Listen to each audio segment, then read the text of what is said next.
Hi everyone, this is Mo Volans for Audiotuts.com, and this time around we're going to be taking a look at self-oscillation, what it is, how we create it, and what we can do with it.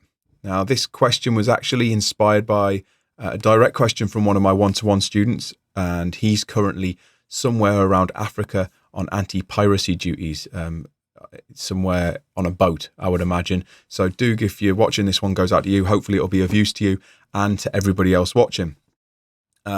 So what is self-oscillation? Well, if you look at older synths, older subtractive analog synths like a mini Moog, mini Moog, if you turn the resonance all the way to the top, you would be able to get a sine wave type effect. And essentially, there's a feedback circuit internally when you ramp up the emphasis or Q or resonance or whatever you want to call it. And it would reach a point where it would start creating its own oscillator. And it was a sine wave. And if you turn down all the other oscillators, you can get this really harsh sort of feedback effect. Now, if synths do it now, they emulate it. But not every synth does it. Not every soft synth does it. Not every virtual analog does it. It has to be a feature within the synthesizer. So if you're trying to create this sound, you really have to check if your specific synthesizer is capable of doing it before you get into it. A couple of synths that I know do it are in Reason, so we're going to take a look at that. I'm pretty sure the ES2 in Logic does it. Don't quote me on that, but there's quite a few that do it. The new Monarch Moog emulator in Complete 9 Ultimate does it. I've definitely used it with that. I watched one of my friends over at NI, actually, he's done it with the Monarch, and it works very well. So definitely synthesizers out there that do it. Best way to check, ramp up the resonance, turn down your oscillators. If you're getting a sound, it self-oscillates. And with that in mind, let's take a look at how it's achieved. So here I've got a Thor already loaded, and I'm actually going to turn off all the oscillators just so it's really clear what's going on. Now, in Thor, you'll notice we've got a self-oscillator button. And this is extremely useful because if you want the resonance to be ramped right up and you don't want self-oscillation to occur, you can just knock it off. That's quite rare. You're probably not going to see that. That's the first time I've seen it, I think, in a soft synth. But we can turn it on and we can turn the resonance right the way to the top. Now, nothing's going to really happen until we start playing it. In some synthesizers, especially old ones, it would start self-oscillating as soon as you turn the resonance all the way to the top. Now it seems to be trigger based, so we can sort of control it a little more. So as soon as I hit the key here, we're going to get self-oscillation. I'm going to take the delay off.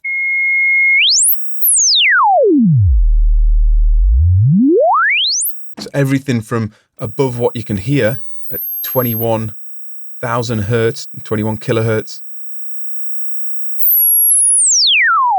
right down to subsonics at 39 hertz. It'd be nice if we could go a little lower.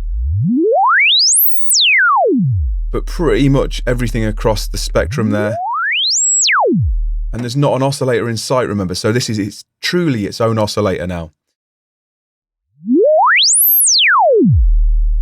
So it's as easy as that to create self-oscillation. There is also another synth loaded up in the rack here called the Viking, which is from Blamsoft, and this also self-oscillates. I've got all the oscillators turned down here. I've got a bit of spacing, so we've got a sort of a stereo self-oscillation going on. Let me just turn it up a little bit. We can go lower here, so 20 hertz. Not quite as high, but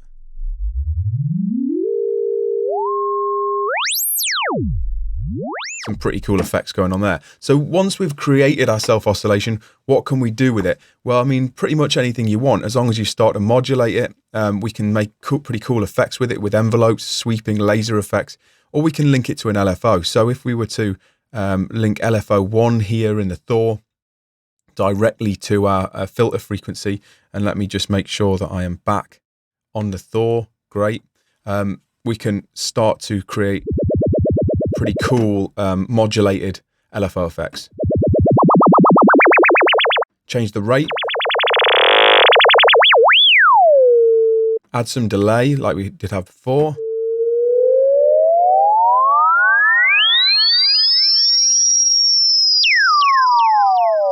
Add some drive.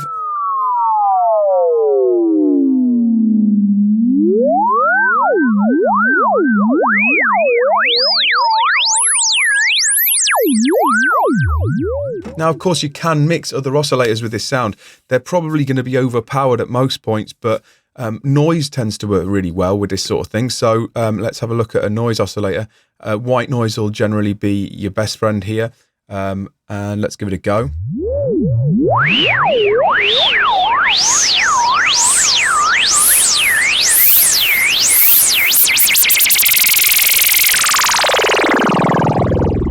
It tends to marry pretty well with the sort of the harshness of the self-oscillation, or the purity even, and you know, the resonance and the white noise together tend to work really nicely for effects. So you can try using envelopes to make this sweep, maybe change the LFO speed, and pretty much do anything you want with it. If you take the LFO off and turn the keyboard tracking up on your filter, you are actually able to play to some degree.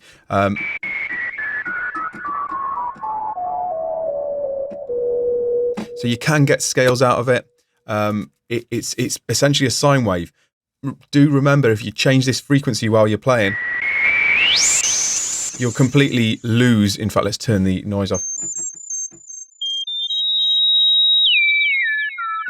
You'll lose all relative tuning. So you have to leave it stationary, the frequency, if you want to actually play it.